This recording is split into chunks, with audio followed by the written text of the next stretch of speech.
The following is a Hoop Ball presentation.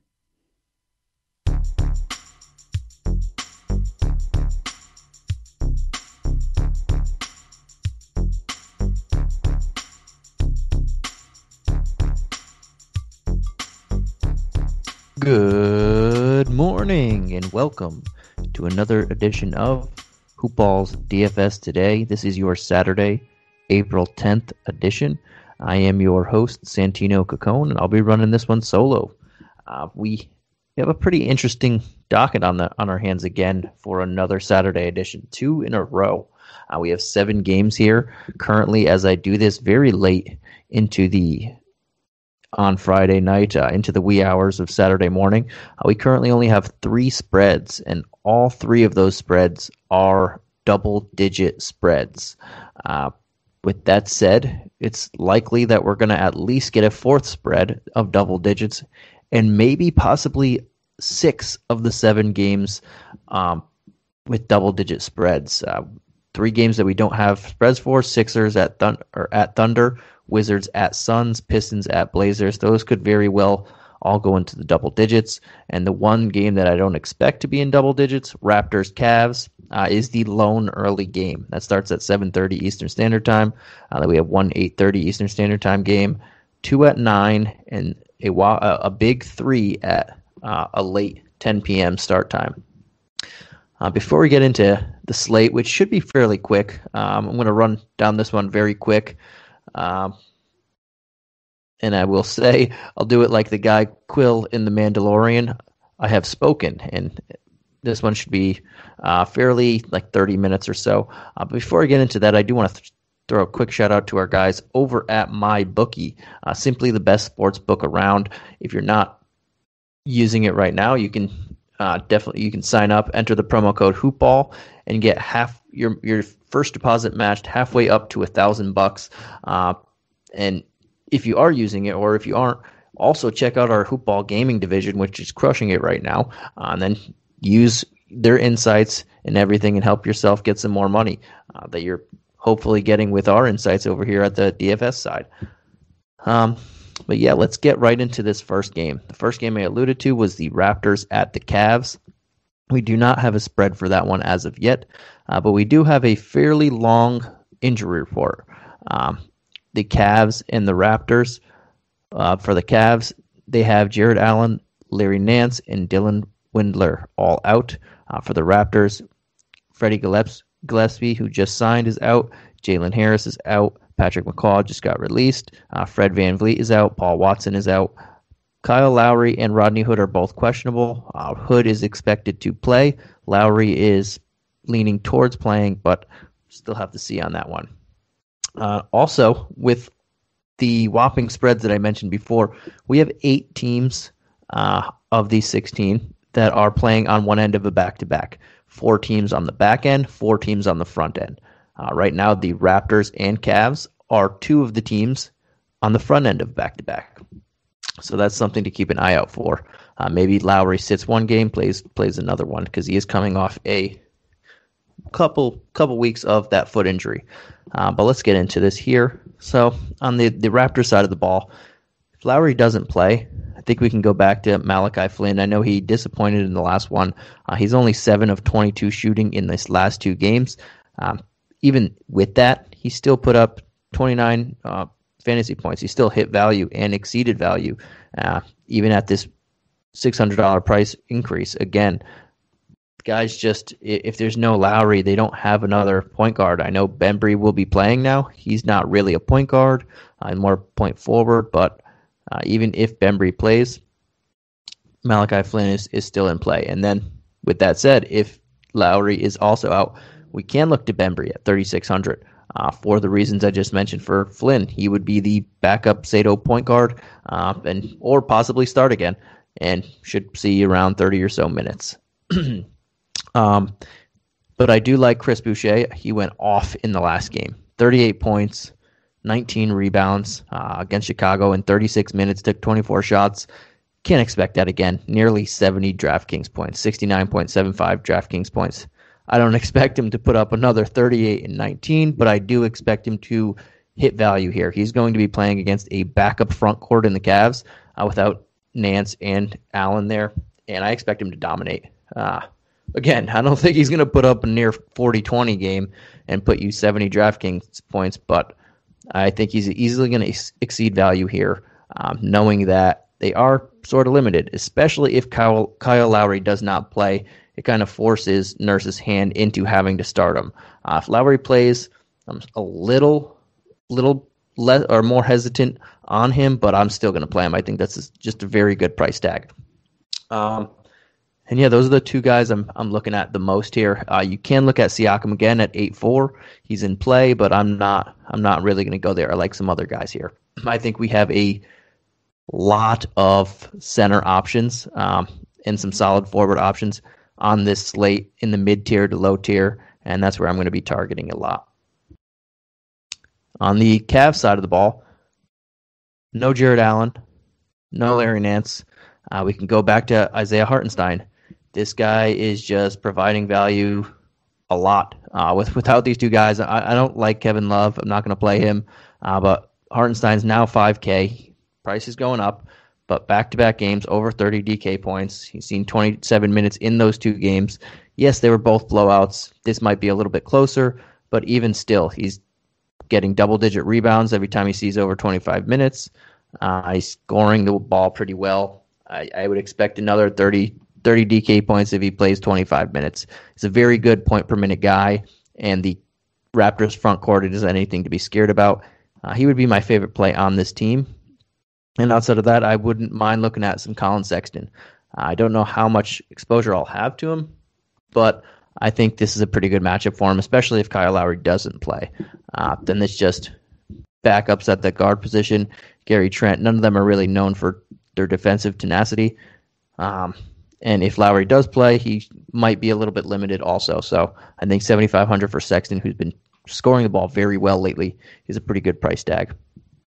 I'm moving over to the next game that starts at 8:30 p.m. Eastern Standard Time. So we have one game that starts at 7:30, and then we have that hour gap into the next game, and then half hours, and then we got 2 at 9 and 3 at 10. So interesting to keep an eye on the news here. Hopefully we'll have most of it by this game, or if not, hopefully by the next game, because we do have a lot of late games in this one. But this is the Lakers at the Nets. We have a 223 total, and the Nets are 12.5-point home favorites in this one. On the injury report for the Nets, we have James Harden, Tyler Johnson, Spencer Dinwiddie all out. The Lakers have LeBron, AD, Jared Dudley all out. Alex Caruso, Marc Gasol, Kyle Kuzma questionable. Those are going to be something you're going to want to keep your eye out for. On the Lakers side, they are the away team, so we'll start with them. So Kuzma and Caruso, to me, are big. Not so much Marc Gasol now that Drummond's in the fold, but Caruso and Kuzma are big. We know Kuzma's going to play a lot if he plays, and if he doesn't, it opens things up. Now we have Taylor Horton-Tucker back. He was suspended in the last game. If Caruso and or Kuzma miss, he's going to have to see significant time. They're going to need some type of offense. The Nets are just an offensive juggernaut, and the only way to keep up with them is to score. And this team, without LeBron and AD, is having tons of trouble scoring the ball. So I would expect Taylor Horton-Tucker to play. And whether it's a close game or a blowout, he should see the floor. They're going to need his playmaking. They're going to need his shot creation. They're just going to need him. So at 4,700, I really like him. Andre Drummond is my other favorite guy on this team. 6,500. His price tag really it didn't move from the last game, and he played. It was his second game in nearly 2 months. Second game in nearly 2 months. In the first game, he got hurt and only played 14 minutes. But he played 27 minutes in this one against Miami, one of the best defensive bigs or defenders in general in the league against Bam. And he put up 15 and 12, nearly or 38.5 DK points. This is a much better matchup against a Nets team front court that doesn't have the size or the muscle to match up with Drummond and stop him from doing what he does best. As long as he's staying at 6,500, he's just going to be like pretty much chalk in my lineups. That's just a fantastic price tag for a guy who is such a fantasy monster. So I'm going to play him a lot. I like Taylor Horton-Tucker as well. Those are the two favorite plays on that side. On the Nets side, I don't know how long this game stays competitive. I don't know how close it does stay because the Lakers do have trouble scoring the ball. And the Nets, as long as they have one of their big three in, they don't have any trouble scoring the ball. And they have they have Durant, they have Irving in this one. I don't expect them to have much trouble scoring.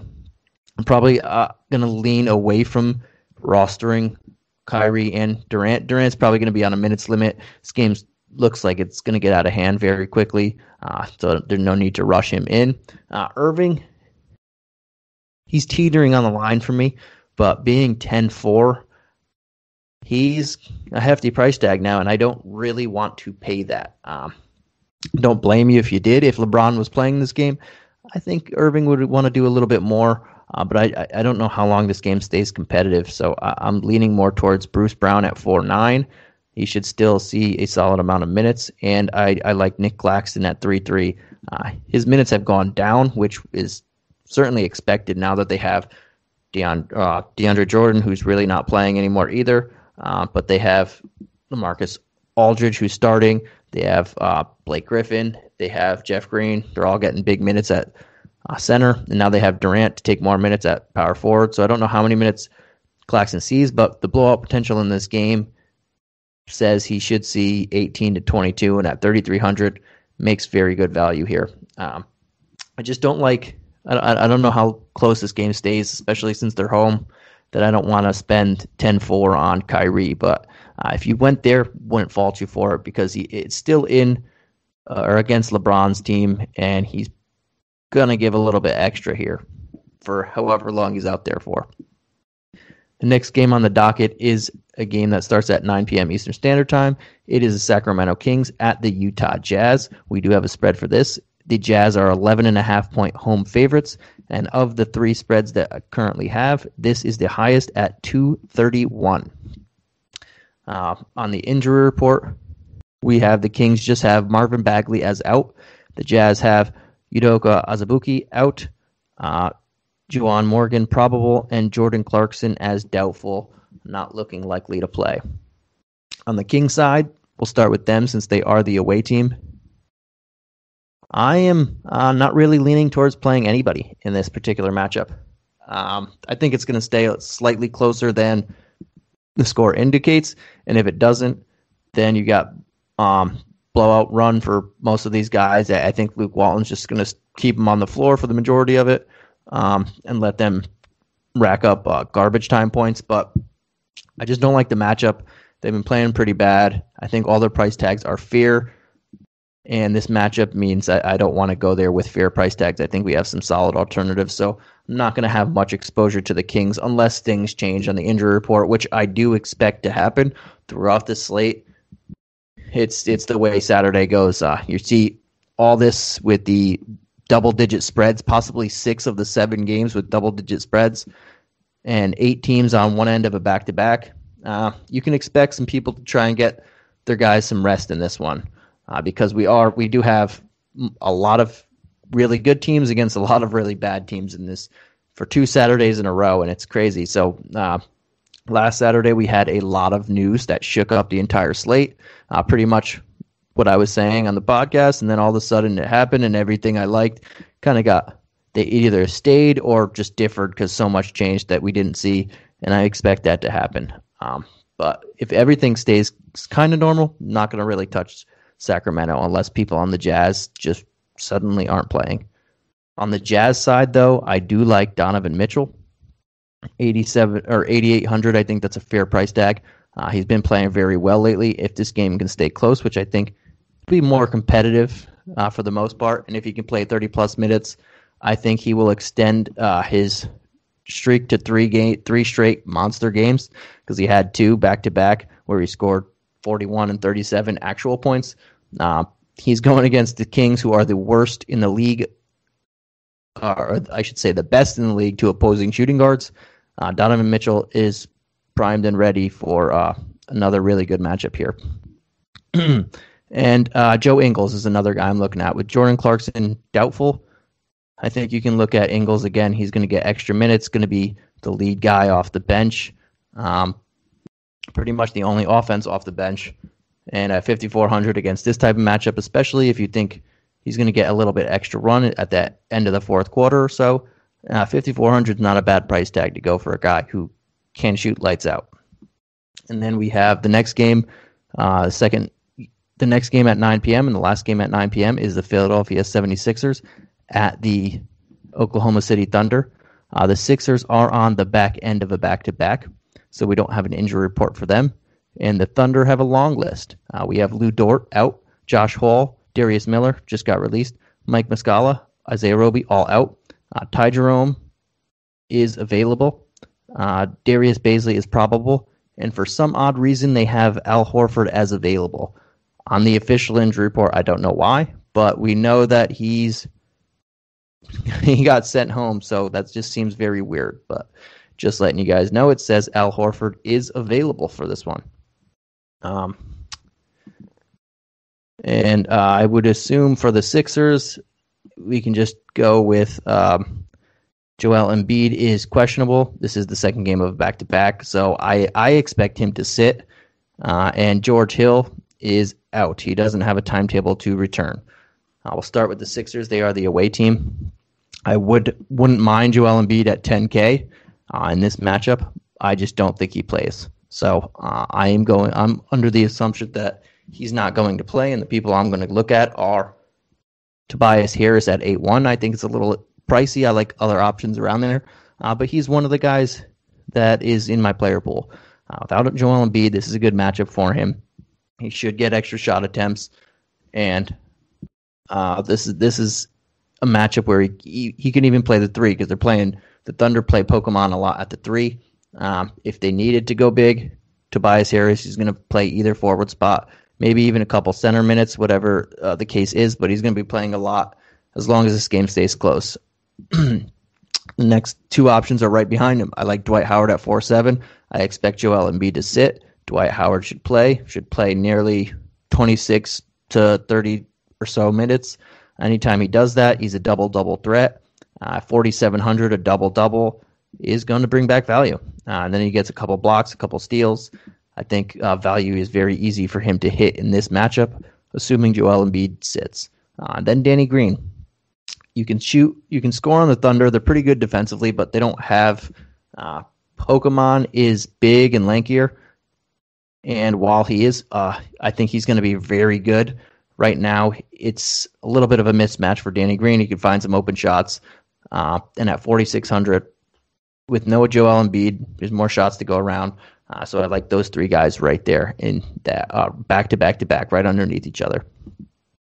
On the Thunder side, we have a lot of people on the injury report, but we have some people that are interesting. Mentioned Pokemon already. I like him at 6K.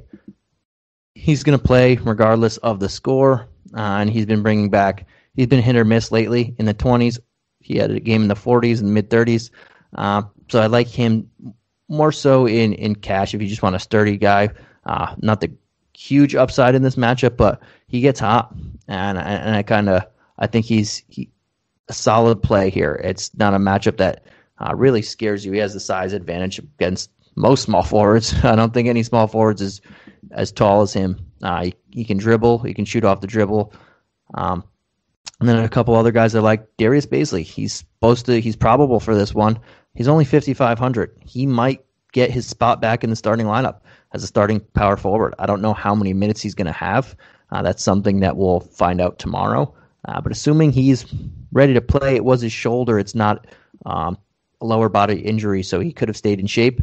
Assuming he's ready to play 28-plus minutes, 5,500 in this matchup, yeah, I'll take some shots at him. I think that's a solid price tag for him, especially if he gets his starting power forward job back, which I believe he should. And then Ty Jerome, 4,200. If you think this is a game's a blowout, he plays a little bit more. If it's not, I don't expect him really to get Ben Simmons smothering defense. I don't think that Ben Simmons needs to be assigned on one person. He's just going to rotate and go where he needs to go. At 4,200, he's a guy that you can look at in this matchup. It's a price tag that's pretty solid. You're not overexposing yourself there. The next game is the first game at 10 p.m. Eastern Standard Time. It is the Houston Rockets at the Golden State Warriors. Both of these teams are on the back end of a back-to-back. So definitely we're going to keep an eye on the news. And this is the third game and the last game that we have a spread for currently. It is the Warriors are 10-point home favorites. Like I said, all three of the spreads that we have are in double digits. And the total is 228. But as you know, we have to keep an eye out for the injury report. For the Rockets, John Wall missed the game on Friday. Eric Gordon's out. Daniel House is out. Dante Exum was out. David Nwaba is out.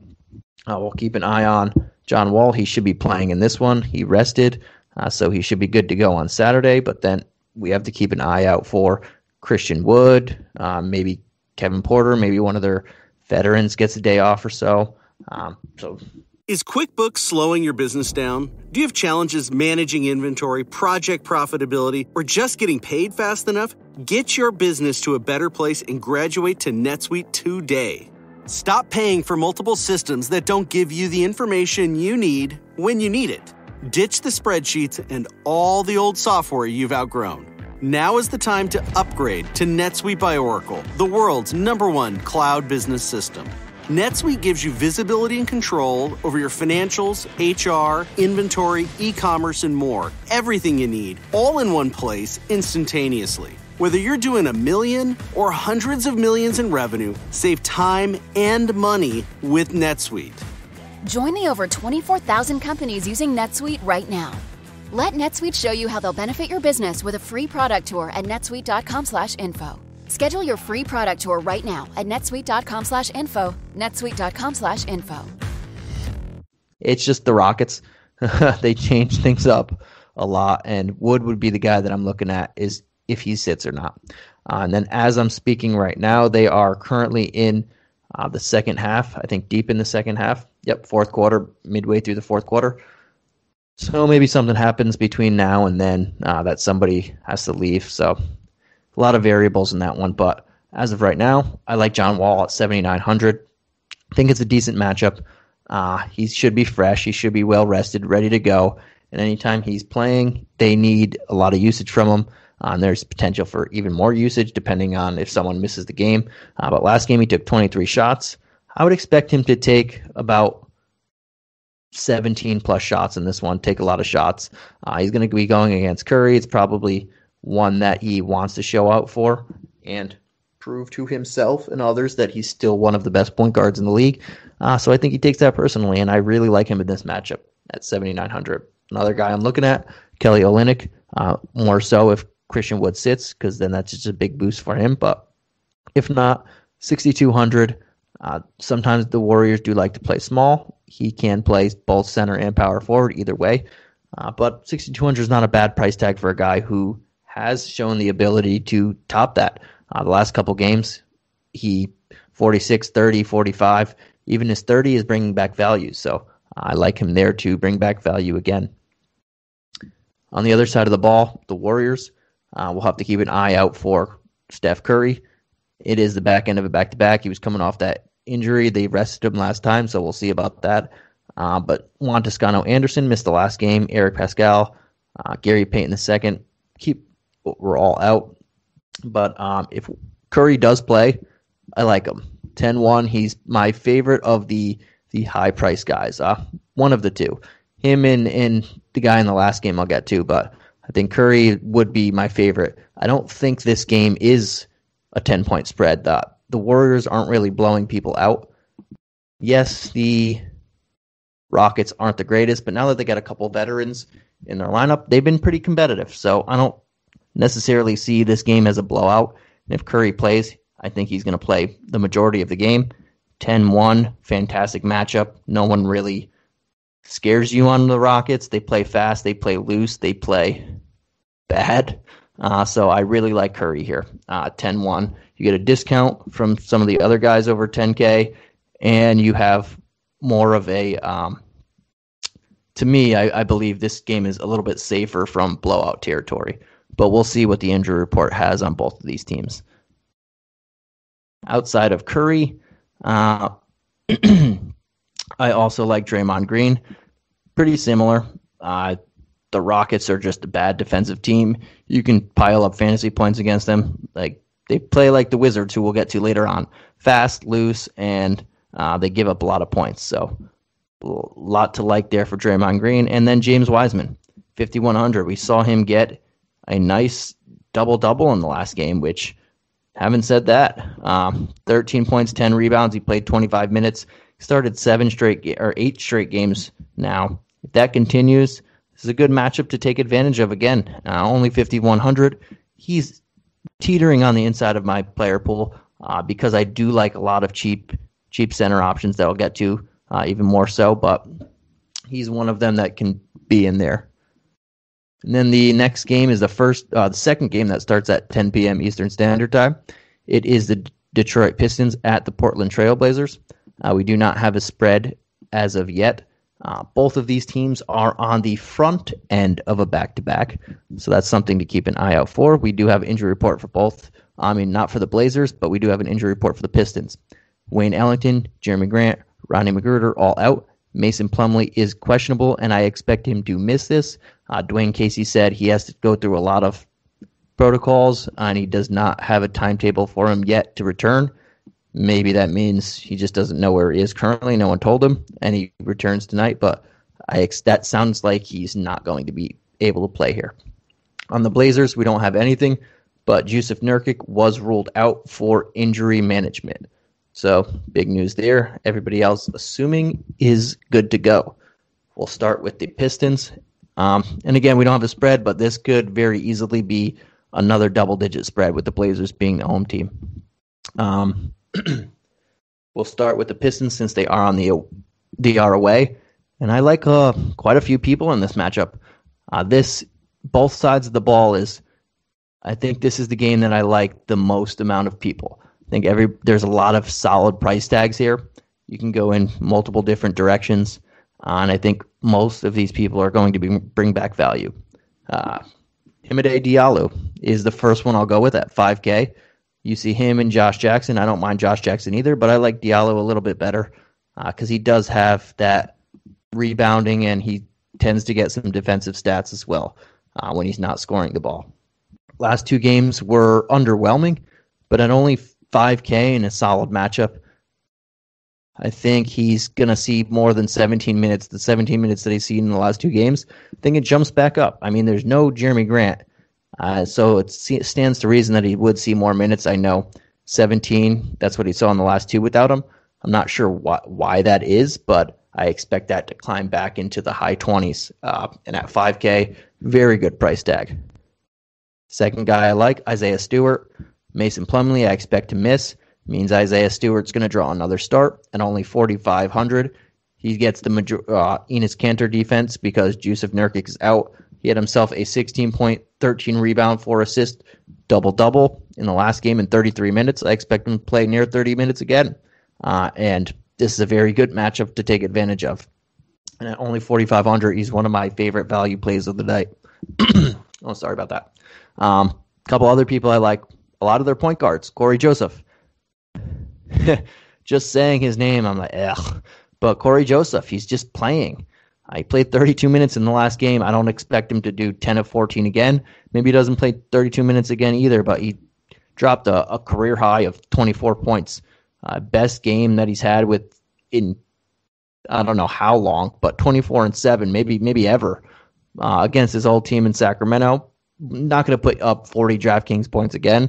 But even before that, he put up 23 and 20 in 19 minutes each, the two games before that. So he's bringing back value. And then two games before that, a couple games before that, 32, 29, 35. He's bringing value back, and he's only 4K, and he's getting minutes. Dwayne Casey's giving him some minutes. So he also, I was reading Dwayne Casey saying he likes to have 2 point guards on the floor at the same time. All that stuff going around. Yeah. Corey Joseph's in my player pool at 4K, and then right under him, Killian Hayes, 3,700. He only played 21 minutes in the last one. I expect him to play around 20-something again, 24, 25, but 37. He's bringing back value. Dwayne Casey likes to have these multiple point guards on the floor right now, so until that changes, we can keep going back to these guys 4K and under. And the last one, Dennis Smith Jr. He drew the start in the last one, and they won. They beat the Kings on the road, and they effectively did not play Saben Lee. It was Dennis Smith Jr. who was getting DNP coaches' decisions. Then he joins the starting lineup over Saben Lee. Saben Lee got the DNP coach's decision, and they won the game. He played 27 minutes. He didn't have a great game. He only had 8 points, 4 assists, 15 DraftKings points, but 27 minutes at $3,400. Yes, I very much like him there. If he's going to play again in this matchup, I expect a much better return on value, and I expect him to hit value and exceed it at $3,400. Really don't need much, but 25 points, if he's going to see 27 minutes, is very doable with some upside. So I like a lot of the guards. I like Diallo, and I like Stewart in this matchup. On the other side of the ball, a little bit similar. I do like some people, some extra people in this matchup too. I think you could start with Damien Lillard, one of my preferable pay-up guys, 9,400.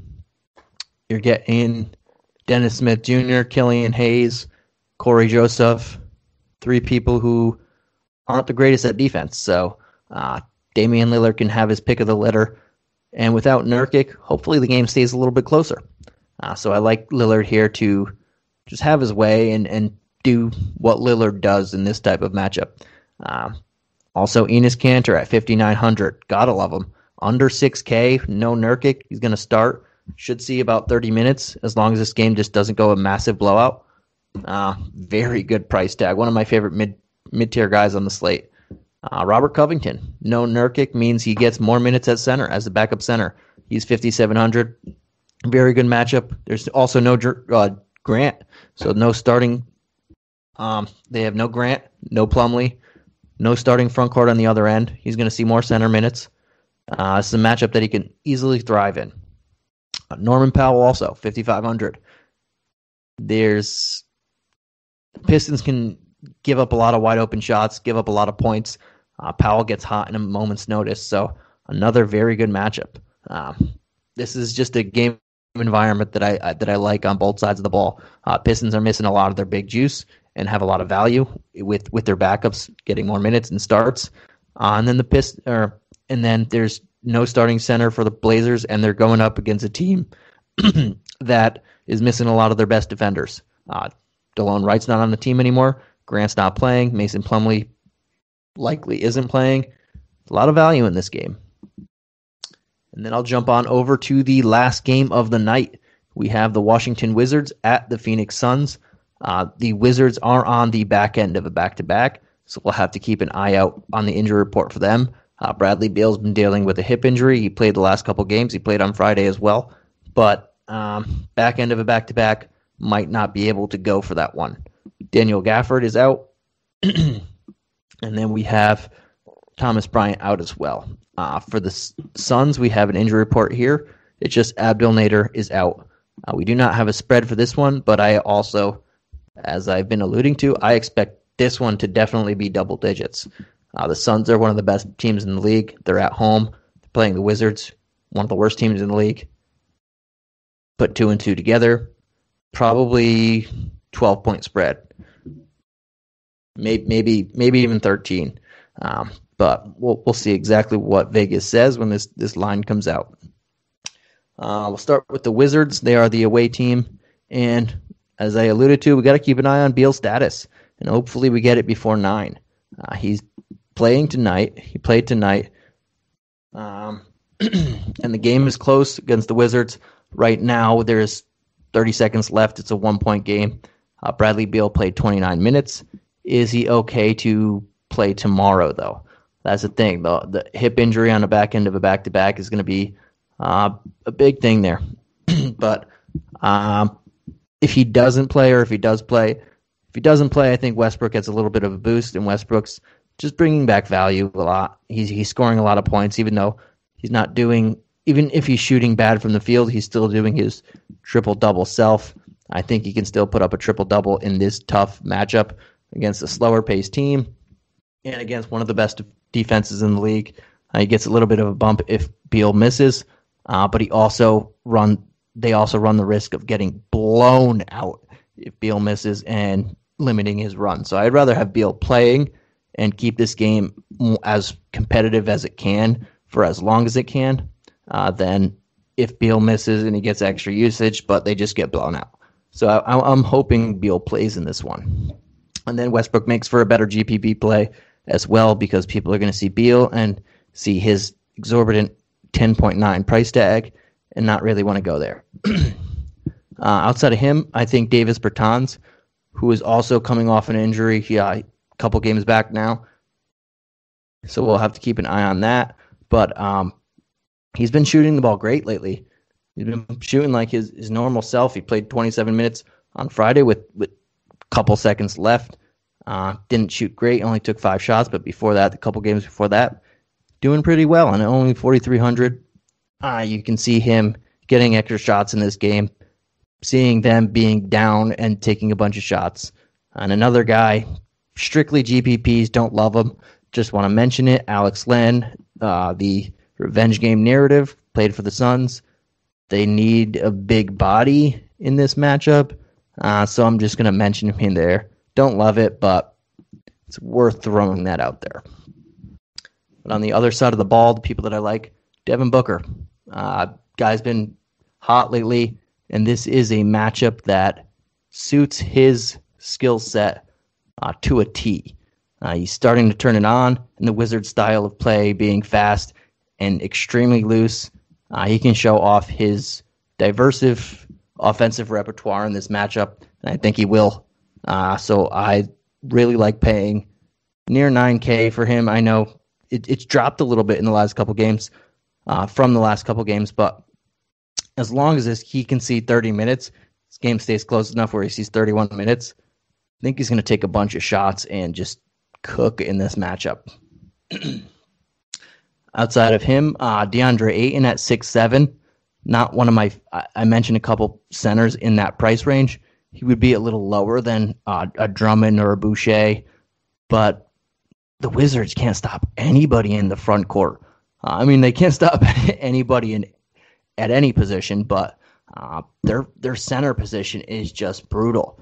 They thought they had someone in Gafford, gone. Just Alex Len. They're throwing Rui there.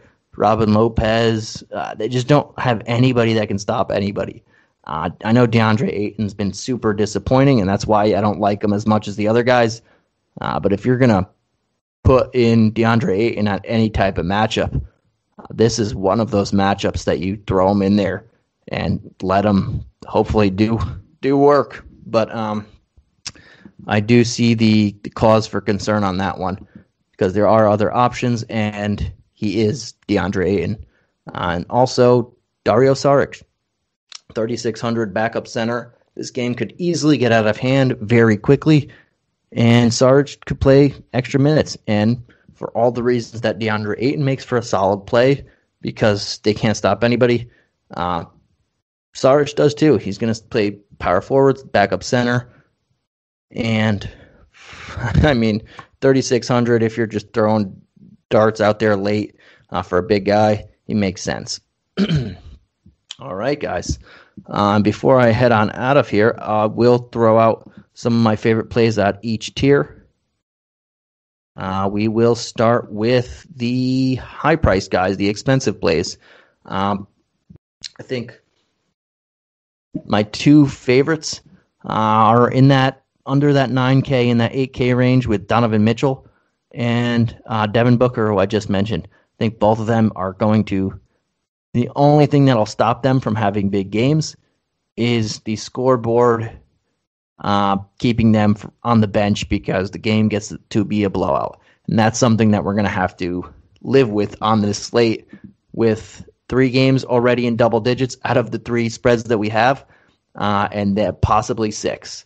I expect at least 4. 5 is likely. 6 is likely as well, but can't bank on 6, but I wouldn't be surprised if tomorrow wake up and 6 of them are in double digits. So we'll have to live with that, but I think both of them are going to have big games, and they just have to see 32 minutes. In the mid-tier, just a bunch of centers. Again, just a bunch of centers. I think Drummond is my favorite. Drummond and Boucher, I'll throw into 65 and 6,800. They're going against two teams that can't guard centers. A lot of teams can't guard centers on the slate, but they don't have the skill set as these two guys. Drummond at 6,500 in his... I'm not even going to count that Milwaukee game where he played 14 minutes, hurt his toe, and left. So I'm going to count this as his kind of official first game in nearly 2 months against the Heat. He put up 38.5 fantasy points in 27 minutes. Didn't play for 2 months, nearly. He played 14 minutes in the 2 months in between. So I can see him improving on that against a non-BAM defense and against the Brooklyn Nets team where he can clean the glass. Same with Boucher, like I mentioned earlier in the podcast, because that was the first game. He's not going to put up another near 40-20 game, but against the Cavs front court, whose two starters are out, he should cook. And hopefully, if Lowry misses this game, he stays in the starting lineup. Or if Lowry does play, he stays in the starting lineup. I can't imagine Nick Nurse taking him out of the lineup after that last game, but I've seen crazier things with Boucher this year. And for value, I think we have a lot of value here, but I'm going to go with both guys on the Pistons, Isaiah Stewart and Dennis Smith Jr. I think those are two of my favorite value guys. Isaiah Stewart should start again, have Enes Kanter's defense, no Mason Plumlee. Dennis Smith Jr. started the last game they won on the road. He saw 27 minutes, didn't do great, but I expect that to happen again. 3,400, you can't get someone with near 30 minutes at that price tag. And that'll do it for the breakdown of the value plays there, or all the tiered plays. Thank you guys for listening as always. And we will catch you again tomorrow. I believe Mike is on tomorrow. And good luck on your Saturday slates. And again, guys, Saturdays, we're starting at 7:30 at this one, this first game. But there are going to be a lot of high spreads. 8 teams on one end of a back-to-back. So if you're not going to be keeping an eye on the news, it is the weekend. Maybe you have plans, maybe whatnot. I would just say tread lightly. Don't play a ton of money, or just don't throw out a bunch of contests. Or take the night off if you don't think you're going to see any of the news, because I just expect things to happen and people to miss that we don't know are going to miss, and so on and so forth. And that would be my best advice for you guys. But thank you as always for listening, and we'll catch you again tomorrow.